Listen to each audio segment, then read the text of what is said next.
সন্তান আমাদের রিলিজ হবে 20 তারিখে।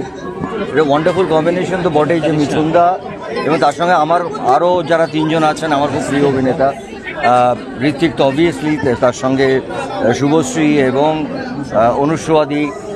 আমার এটা মনে হয় রাজের একটা অন্যরকম ছবি।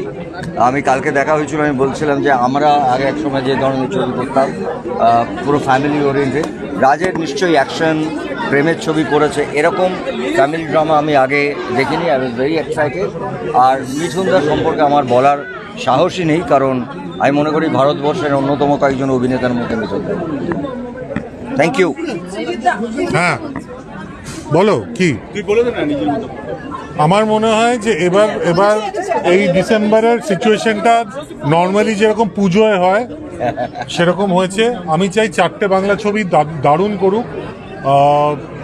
অবভিয়াসলি সন্তান, খাদান, সপ্তময় এবং চালচিত্র, কারণ আমার মনে হয় যে বাংলা ছবির ভালো করাটা সামগ্রিক ইন্ডাস্ট্রির পক্ষে খুব জরুরি। এবং সেখানে আমাদের সবচেয়ে বড় থ্রেট কিন্তু হিন্দি ছবি বা পুষ্পার মতো ছবি, এখনও সেই শো টাইম নিয়ে ঝামেলা চলছে, এখনও আমরা শো কম পাচ্ছি। So this has to stop, এবং সমগ্র ইন্ডাস্ট্রির ভালো হবে যদি 4টে বাংলা ছবি খুব ভালো ছবি।